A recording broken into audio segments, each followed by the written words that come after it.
변액보험 판매관리사 시험 문제 출제 경향을 보면은 우리가 총 4개 챕터로 구성되어 있죠?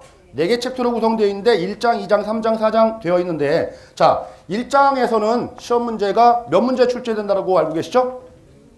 그쵸? 10문제 정도 출제합니다. 예전에는 15문제였는데 자, 2장에서는 몇 문제 출제죠? 자, 5문제 정도 출제를 하고 있는 거죠?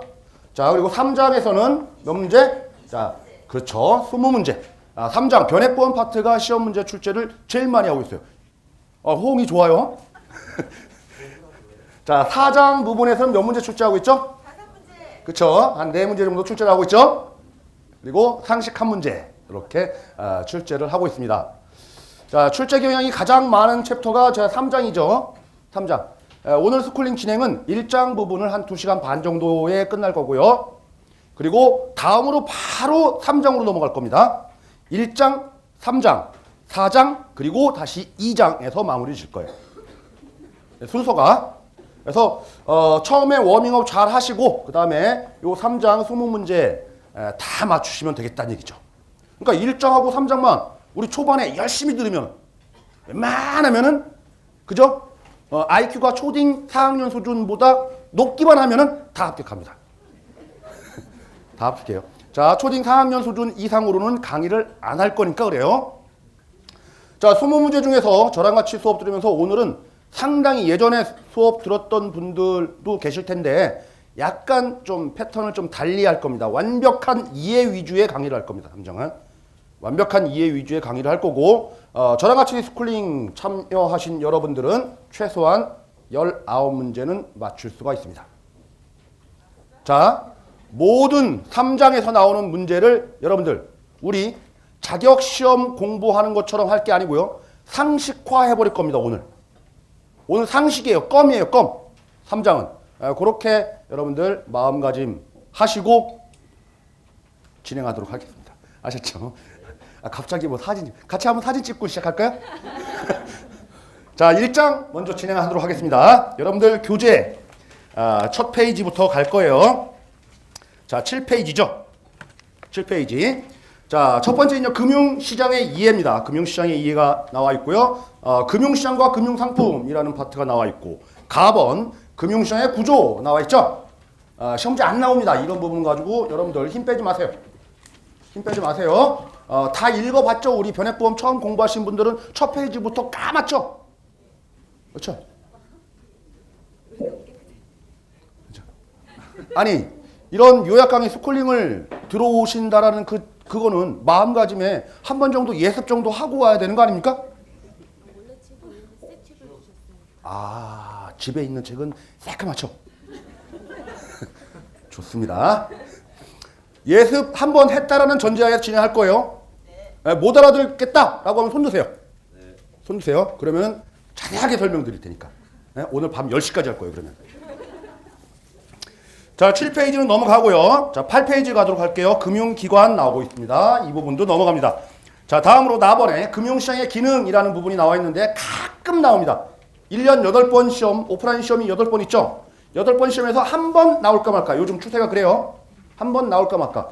나오면은 그냥 얻어 걸리는 문제로 여러분들 푸시면 됩니다. 자, 첫 번째 1번 보니까 자금의 중개 기능이 있대요. 자금의 중개 기능. 자, 다음 오른쪽 가서 보니까 금융자산 가격을 결정한대요. 다음 보니까 유동성도 제공을 해준대요. 자, 페이지 넘어가서 보니까 거래 비용도 줄여준대요. 그리고 5번째 위험도 조절해준대요. 6번째 시장도 규율한다고 합니다. 금융시장이 이런 좋은 기능을 한다는 얘기예요. 그죠? 이거 말고 더 좋은 기능들도 많은데 대표적으로 6개를 쭉쭉쭉 나열한 거죠. 그죠? 그래서 시험 문제는 다음 중 금융시장의 기능이 아닌 것은 해서 나쁜 기능을 하나 놓습니다. 나쁜 기능. 초등학교 3학년도 풀어요. 제 책 조카가 초등학교 4학년인데 계속 물어봅니다. 변액보험 문제 갖다 놓고. 뭐라고 묻냐면은 야, 이 중에서 제일 기분 나쁜 거 하나 골라봐. 그러면은 고릅니다. 근데 여러분들은 시험장 가시면은 주눅 들어가지고 자꾸 헷갈리는 거죠. 이걸까? 저걸까? 그죠? 초딩받아도 못해요. 시험 보시는 분들 보면. 그래서 항상 정답은 거래 비용의 증가, 위험의 증가, 뭐 이런 표현들이 있으면은 그게 정답이다라는 겁니다. 자, 세세한 내용들은 굳이 여러분들 안 보셔도 무방합니다. 자, 다음으로 여러분들 11페이지 금융시장의 유형에서 단기시장과 장기시장으로 되어 있죠. 여러분들이 당장 다다음 주 시험 보러 갈 때 무조건 나오는 문제입니다. 무조건 나오는 문제예요. 무조건 나오는 문제인데 틀리면 안 되겠죠. 자, 시험 문제는 뭐냐면 다음 중 시험 문제예요. 아예 대놓고 말씀드리겠습니다. 다음 중 단기 시장에 대한 설명으로 옳은 것은 또는 틀린 것은 요게 바로 시험 문제입니다.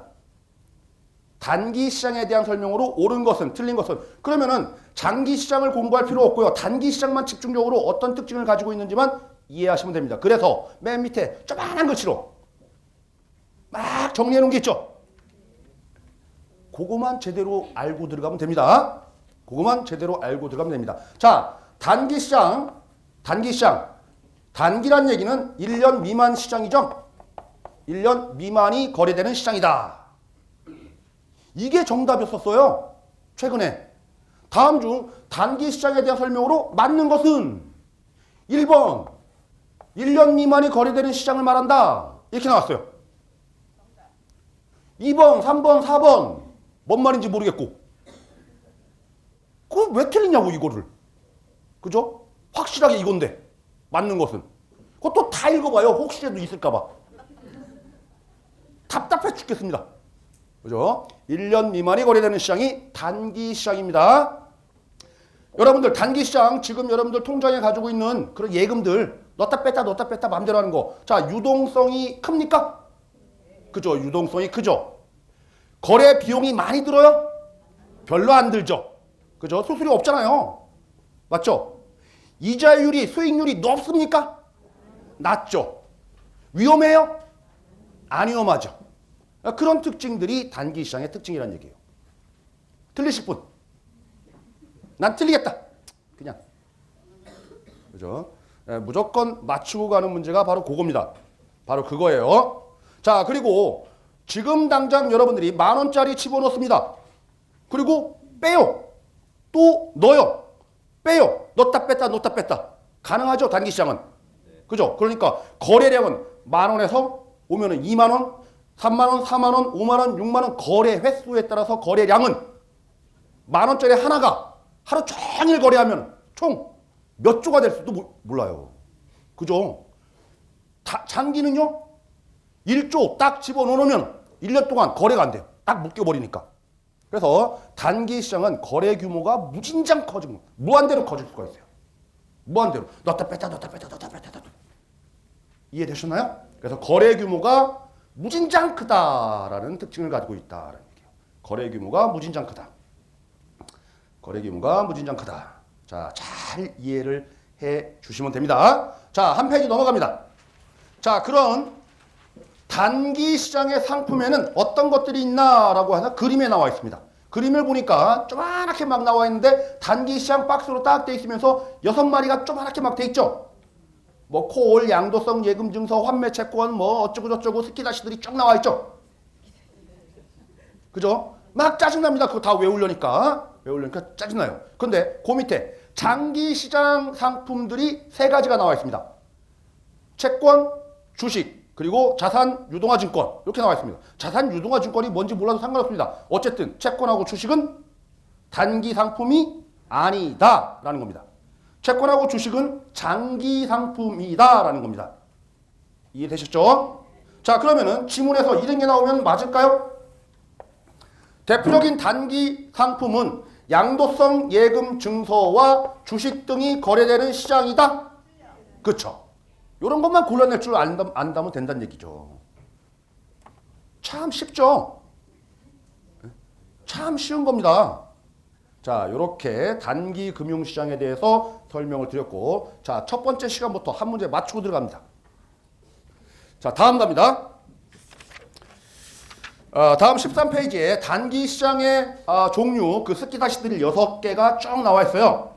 그죠? 여러분들 이거 각자 맡기겠습니다. 각자 공부하세요. 각자. 최근에 시험 문제는 한 번도 안 나왔습니다.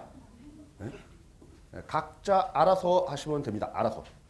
그래서 이것들은 금융인이라면 어느 정도 알아야 될 상품들이에요. 그러니까 상식 공부한다라고 생각을 하시고 각자 맡기도록 하고요. 다음 넘어갑니다. 15페이지.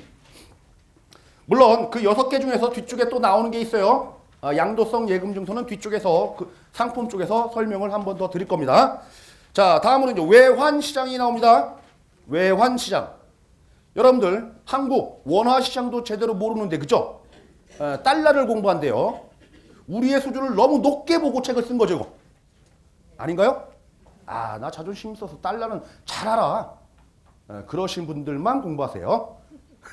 그러신 분들만 시험 문제 안 나온다라는 거예요. 자, 진도가 참 빠르죠? 좋습니다. 16페이지 갑니다.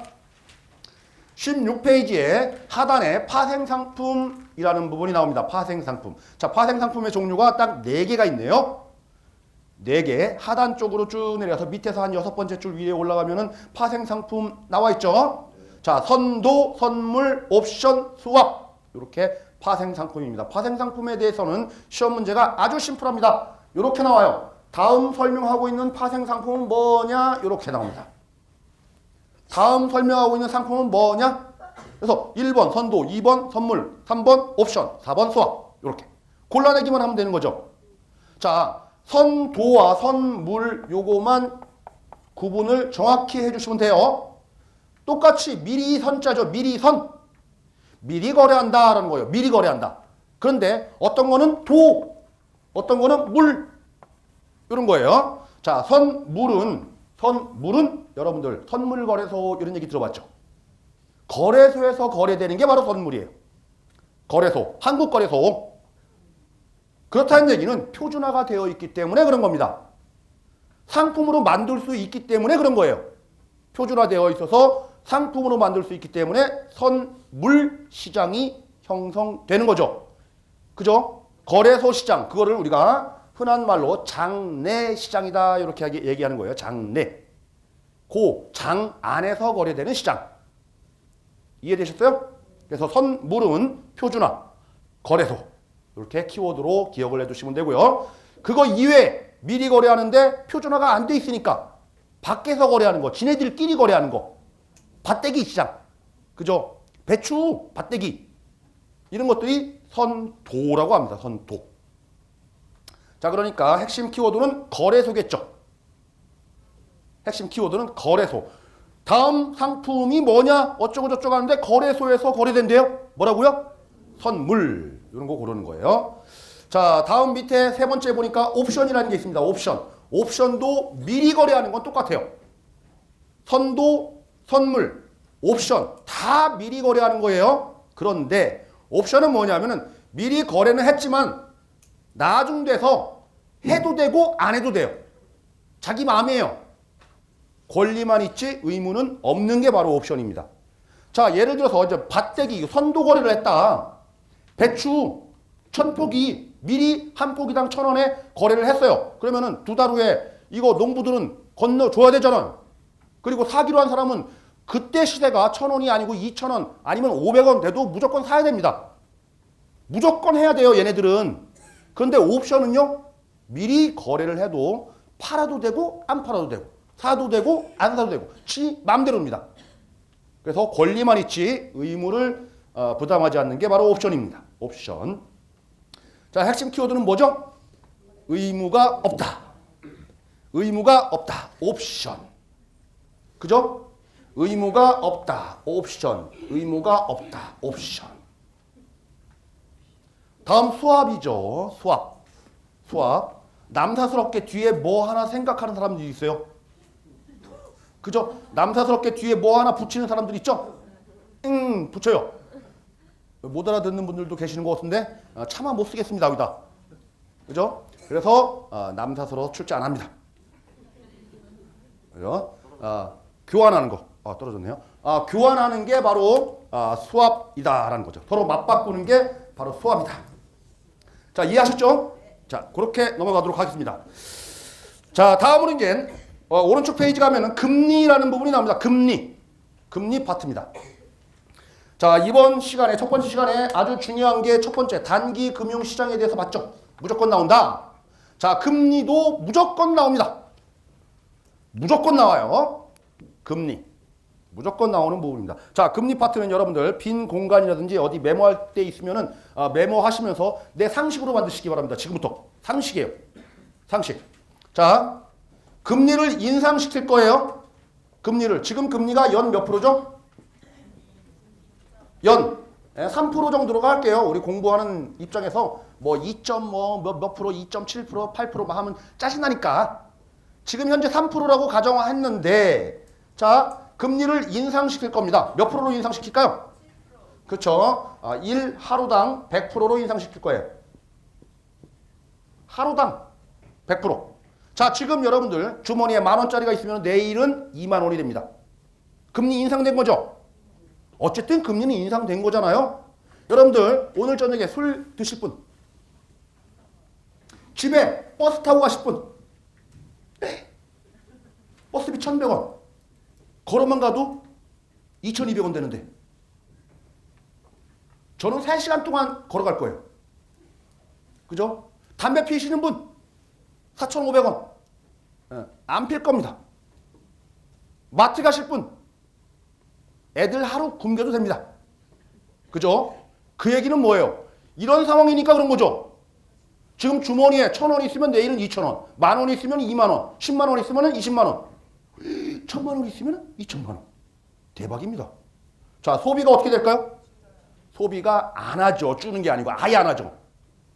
장사 됩니까? 안 되죠. 기업 죽습니다. 기업은. 기업의 주가는 어떻게 될까요? 주가는 어떻게 될까요? 무진장 떨어지죠. 자, 기업이 주가가 떨어지고 장사가 안 되고 팔리지도 않고 그러면 투자를 합니까? 안 합니다. 기업이 신규 채용을 합니까? 안 하죠. 대학생들 죽어납니다. 실업률은 어떻게 될까요? 무진장 커지겠죠. 자, 이런 아주 안 좋은 상황으로 치닫습니다. 됐죠? 시험 문제입니다, 이게. 시험. 다음 금리에 대한 설명으로 틀린 것은 1번 금리가 인상되면 소비가 위축된다. 2번 금리가 인상되면 기업의 주가는 상승한다. 3번 금리가 인상되면 기업의 투자는 위축된다. 4번 금리가 상승되면 실업률은 떨어진다. 막 이렇게 막 지문들이 쭉 나오는 거죠. 그죠? 뭔 말인지 모르고 이거야 저거야 막 사경을 헤매다가 도저히 모르겠다. 3번이라고 나옵니다. 절대 정답은 3번이 아니에요. 그러니까 이해 안 하면 틀리는 문제죠, 이거.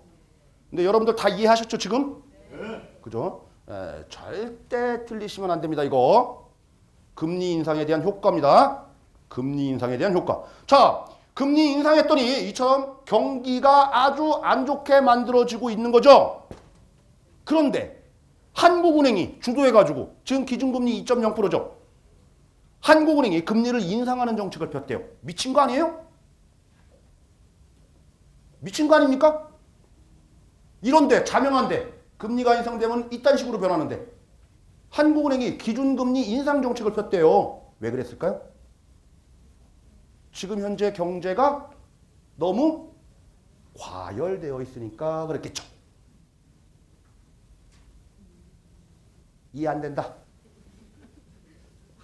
이해 안 된다. 자, 쉬는 시간에 잠깐 와서 설명하도록 하겠습니다. 나머지 분들은 다 이해하셨습니다. 그죠? 자, 그러니까 한국은행의 기준금리 인상정책, 인하정책은 지금 경제 상황이 좋으냐 나쁘냐 요거에 따라서 탄력적으로 가는 거죠. 정책적으로. 자, 지금 현재 경기가 너무 들끓고 있다. 그러면은 어떻게 한다고요? 금리 인상정책을 펴서 진정시키겠다 이거죠. 자, 과열이다. 인상한다. 죽이겠다. 아셨죠? 그걸로 여러분들 공부를 하시는 거예요. 이렇게. 자, 그러면 한국은행의 기준금리를 결정하는데 한국은행이 기준금리를 결정하는데 그러면 1년에 한 번씩 할까요? 6개월에 한 번씩 할까요? 어떻게 할까요? 그죠? 요런 부분들을 교재에서 우리 확인하도록 하겠습니다. 자, 18페이지. 18페이지. 여러분들 세 번째 점 제가 딱 말씀드리는 거에 동그라미만 이렇게 칠하시면 돼요. 동그라미만. 세 번째 점.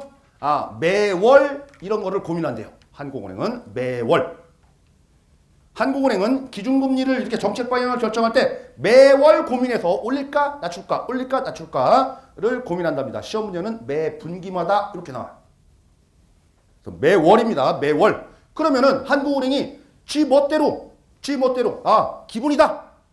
이번 달은 2.0% 기분이다. 다음 달은 2.5% 지네 멋대로 결정합니까? 아니겠죠.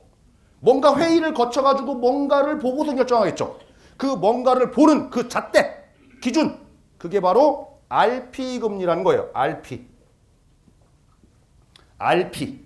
RP금리는 어디에 나옵니까?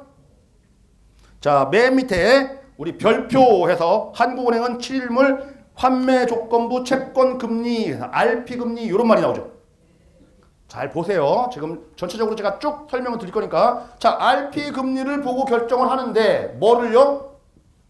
기준금리를 RP금리를 보고 결정하는데 요 기준금리가 결정이 되면은 우리 시중은행 간 거래되는 금리가 있어요. 그거를 콜금리라고 합니다. 자, 콜금리의 직격탄으로 연결이 됩니다. 직격탄으로. 자, 여러분들 우리 시중은행, A은행, 국민은행, 기업은행, 좀 많죠? 자, 시중은행들은 돈이 필요하면은 우리 한국은행에 가서 돈 빌려와서 써도 돼요. 그때 적용되는 금리가 바로 요 RP금리입니다. RP금리 2%. 그러면은 시중은행은 한국은행에서 빌려 써도 되는데 옆에 있는 은행에서 빌려 써도 되죠? 그죠? 옆에 있는 은행한테 빌리는데 RP는 2%인데 옆에 있는 은행한테 빌리는데 3%래요. 그러면은 옆에 은행 간 거래가 되겠습니까? 다 한국은행 가죠. 그죠? 그러니까 똑같은 금리 2% 적용할 수밖에 없는 거예요. 근데 한국은행이 기준금리를 결정할 때는 일단 한국은행이 거래되는 금리가 있어야 되는 거죠. 그 금리, 시중은행 간 거래되는 금리, 그 RP금리 수준에 맞춰서 기준금리를 결정이 되면은 바로 요 기준금리가 콜금리가 되는 거예요. 콜금리. 너무 어려운 얘기를 해서 죄송합니다. 너무 어려운 얘기를 해서 죄송해요. 자, 18페이지 여러분들 별표 다시 한번 보겠습니다. 한국은행은 7일물 환매조건부 채권을 민간금융기관, 시중은행이죠? 시중은행에 판매할 때 한국은행 기준금리를 적용한다. 그까지. 적용한다. 즉 한국은행 간, 시중은행 간, 한국은행과 시중은행 간 거래되는 금리는 뭐를 적용한다? RP금리를 적용한다. 그거예요. RP금리를 적용한다. 자, 제가 이렇게 계속 이 얘기를 주구장창 할까요? 정답. 어떻게 출제했냐면은 다음 중 한국은행의 기준금리에 대한 설명으로 옳은 것은, 맞는 것은 1번 매 분기마다 결정한다. 2번 뭔 말인지 모르겠어요. 3번 요렇게 시중은행 민간금융기관 간 거래되는 금리는 환매조건부 금리가 적용된다. 이게 정답으로 맞는 말로 등장을 했기 때문에 그래요. 1월달, 2월달 계속 좋죠? 자, 이런 부분들을 쭉 기억을 해주시기 바랍니다. 이게 작년도 10월달부터 여러분들 새로 개정된 책으로 시험 보는 건데 개정되면서 시험 문제로 등장했던 문제 중에서 가장 어려운 문제로 등장했던 부분이에요. 가장 어려운 부분입니다. 이게 가장 어려운 부분. 그래서 꼭 기억을 해두시면 되겠습니다. 다음 갑니다. 오른쪽 페이지 금리의 종류. 자, 금리의 종류를 보니까 명목금리, 실질금리, 그리고 표면금리, 실효금리 이렇게 4개가 있습니다. 4개. 우린 2개만 공부를 할 거예요. 2개만. 위에 명목금리와 실질금리 2개만 공부를 할 겁니다. 자, 이런 거 아시죠? 은행 가면은 지금 4% 준대요. 그런 은행들이 있어요. 근데 물가 상승률은 지금 몇 프로죠? 잘 모르죠? 3%라고 할게요. 그러면은 4% 받아봤자 물가 3% 올라요. 그러면은 실제 구매력은 몇 프로 얻는 거예요? 1%밖에 못 얻는 거죠? 자, 그거를 방정식으로 한번 표현해 볼게요. 4는 3 더하기 1 이렇게 되겠죠? 4는 3 더하기 1. 그러면은 이거를 식으로 한번 표현을 해보면은 어떤 식이 나옵니까? 지네들이 말하는 명목상 금리는 실질적으로 1%의 물가 상승률을 고려하면은 이런 식이 되겠죠. 식이 말은 4%라고 하지만은 물가 상승 3%를 고려하면은 1%밖에 실질적으로 못 먹는 거잖아요. 됐습니까? 자, 명목금리는 실질금리 더하기 물가 상승률. 명목금리는 실질금리 더하기 물가 상승률. 자, 요게 이런 식으로 방정식으로 출제되진 않겠죠? 말로 다 출제하겠죠. 말로 다. 어떻게 해요? 명목금리는 실질금리의 물가 상승률을 차감한 거다. 가사는 거잖아요. 그죠? 이렇게 말장난으로 시험 문제 출제한다는 얘기예요. 말장난으로. 최근에도 계속 출제를 하고 있습니다. 이렇게 말장난. 자, 반대 한번 표현해 볼까요? 실질금리를 주어로 해서 한번 표현을 한번 해보겠습니다. 실질금리는 명목금리의 물가상승률을 차감한 거다 이래야 되겠죠. 자, 1%는 4%에서 3%를 빼야 되겠죠. 이해되시죠? 이게 시험 문제에 이렇게 나온다고요. 실질금리는 명목금리의 물가상승률을 가산한 거다 이렇게. 뭔 말이냐? 이거죠. 그렇죠? 맞을 거야? 이렇게 생각한다고요. 여러분들. 아무 생각 없이 시험 문제 보시기 때문에 그런 거예요. 아무 생각 없이. 이런 부분들 시험장 가서 헷갈릴 것 같다. 그러면 어떻게 해야 되겠어요? 대놓고 얘기할 수는 없지만은. 그죠? 어떻게 해야 돼? 손바닥에 써가야 됩니다. 손바닥에 써가고 들키면 안 되겠죠? 그죠? 시험 보기 직전까지 손바닥 보고서 얼른 지우고 시험 보시면 되겠죠? 대놓고 컨닝하라고 얘기하기는 좀 그렇잖아요. 그죠? 자, 끝까지 이런 부분들을 놓치시면 안 되겠다라는 겁니다. 다음 갑니다. 20페이지. 20페이지 식 찾기 문제인데 우리 식과 관련된 문제가 나오면은 틀려도 됩니다. 틀려도 돼요. 식과 관련된 부분들은 나중에 우리 설명드릴게요. 첫 시간부터 막 이거 하면 짜증나잖아요. 그죠? 첫 시간부터 이런 거 안 합니다. 여러분들 계산 문제 나오면은 무조건 틀릴 거죠? 찍을 거예요. 계산 문제 나오면은. 그런 마음가짐 아주 좋습니다. 아주 좋아요. 몇 번 찍을 겁니까? 그쵸? 좋습니다. 아주 마음가짐이 훌륭합니다. 자, 그런 분들 65점으로 67.5점으로 떨어집니다. 100% 확신해요. 100%. 왜냐하면 시험 출제위원들이 계산 문제 내는데 미쳤다고 3번에 답을 넣겠습니까? 여러분들 3번 찍을 거 다 아는데 이렇게.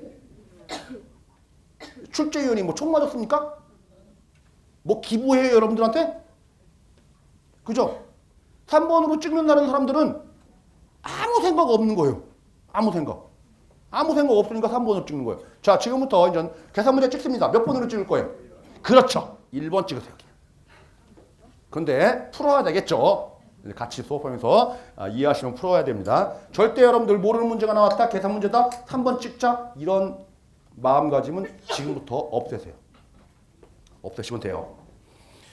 자, 21페이지 마번 금융기관의 역할이라는 부분입니다. 금융기관의 역할. 자, 시험 문제에 안 나옵니다. 다음 22페이지 금융기관의 종류 나옵니다. 금융기관 종류. 큰 타이틀만 위주로 먼저 보겠습니다. 첫 번째 1번 은행. 자, 은행 거래 한 번도 안 해보신 분? 없죠?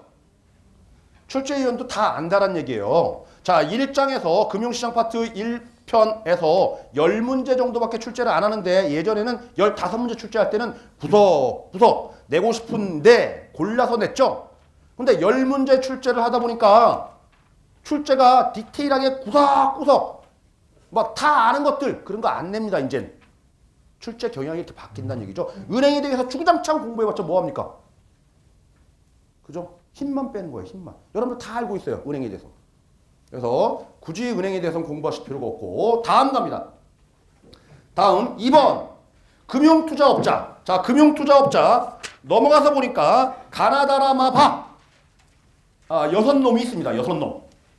자, 첫 번째 투자 매매업, 두 번째 투자 중개업, 세 번째 집합 투자업, 네 번째 투자 자문업, 5번째 투자 일임업, 6번째 투자 신탁업. 이렇게 6개가 있죠. 자, 얘네들하고 친한 사람 없죠? 그죠? 내고 싶은 거예요, 이제. 니네들 모르지, 이거. 출제위원들은. 그런 겁니다. 그래서 시험 문제는 바로 그거예요. 다음 중 투자, 금융 투자업자에 해당하지 아니하는 자는 1번 투자 매매업, 2번 투자 중개업, 3번 신탁업, 4번 신용카드업. 이제 그런 거 고르는 문제가 출제합니다. 자, 정답 뭐라고요? 아니, 저는 얘기하잖아요, 지금 정답을. 그죠? 신용카드. 신용카드. 이게 스쿨링의 강점이죠. 그죠? 자, 그리고 또 하나 출제는 어떤 식으로 하냐면 이제 찾기 문제입니다. 똑같이 박스형 문제로 이렇게 하면서 다음 설명하고 있는 금융투자업자는 누구냐? 라는 게 이제 시험 문제죠. 그래서 자, 첫 번째하고 두 번째하고 그리고 맨 마지막 작업까지 이렇게 3가지 정도가 출제 패턴이에요.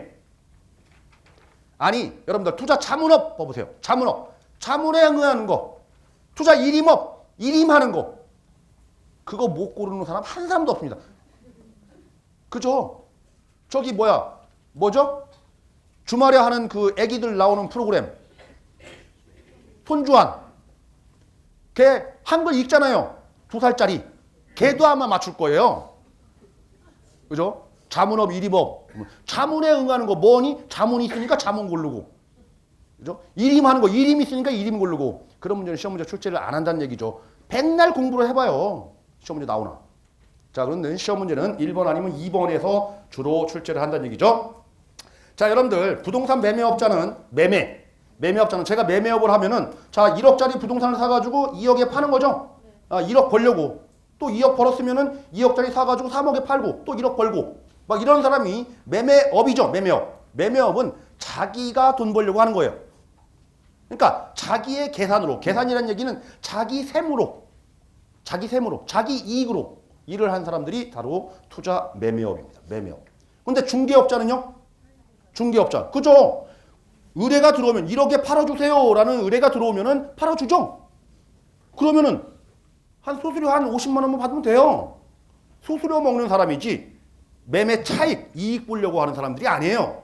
그러니까 남을 위해서 일해주는 사람이죠. 중개업은. 그래서 투자 중개업은 타인의 계산으로, 그래서 자기의 계산으로 하면은 매매업, 타인의 계산으로 하면은 중개업. 요 문제 나와가지고 틀리면은 참 억울할 거예요. 그죠? 자, 요 정도까지만 보면 됩니다. 다음 넘어가죠. 자, 표 1번. 자본시장법의 기본 방향. 자, 정신건강에 해로우니까 지워버리세요. 자, 밑으로 갑니다. 3번. 생명보험과 손해보험. 여러분들 모르시는 분. 생명보험 회사에 한 번도 들어가 보지도 못한 분. 우리 맨날 들어가죠? 네, 시험 문제 안 나옵니다. 그런 것들. 자, 다음 4번. 저축은행. 뭐 동마다 다 있죠? 저축은행 간판 못 보신 분. 다 봤죠? 안 나옵니다.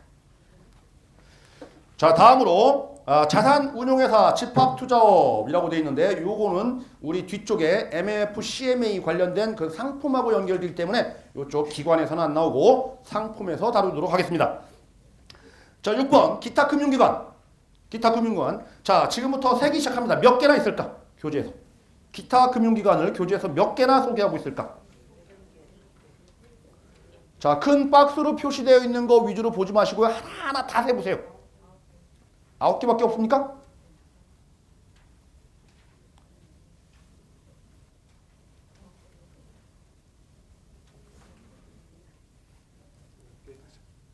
열 개 나오죠?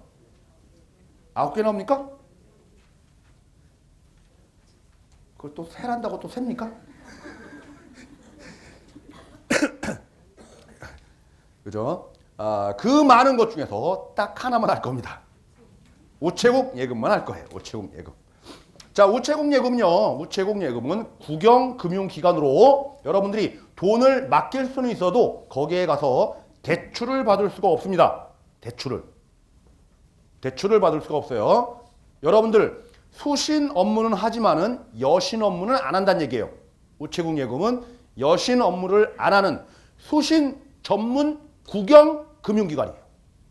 수신 전문 국영 금융기관이 바로 우체국 예금이에요. 그래서 우체국이 망했다라고 하면은 누가 책임진다? 국가가 책임진다라는 얘기예요. 여러분도 일반적인 시중은행 또는 저축은행 이런 데가 망했다라고 하면 누가 책임져요? 예금보험공사에서 책임지죠. 우리 예금자 보호, 그죠? 공사에서 책임집니다. 그런데 우체국이 망했다라고 하면 공사에서 책임지는 게 아니고 국가에서 책임진다라는 겁니다. 따라서 예금자 보험공사가 개입이 안 되죠. 그래서 예금자 보호법에 적용을 받지 않는 금융기관이다라는 거예요. 우체국 예금은 예금자 보호 대상이 아니다. 자, 그것만 딱 정리를 하시면 됩니다. 자, 그럼 첫 번째 시간 여기까지만 할 거예요. 무진장 많은 거를 아주 초스피드로 진행했어요. 초스피드로. 원래 이게 오프라인 특강을 하게 되면은 금리에 거기에서 딱 끝납니다. 근데 지금 벌써 금융기관까지 왔어요. 다음 이제 금융상품 다음 시간에 들어갈 거니까 너무 많이 하면 여러분들 쥐납니다. 머릿속에. 자, 첫 번째 시간에서 제일 중요한 거 딱 3개만 고르겠습니다. 3개. 첫 번째 뭐였죠? 단기 금융시장의 특징. 자, 두 번째 뭐였죠? 금리에 대해서 이해를 하셔야 된다는 거. 자, 세 번째 뭐죠?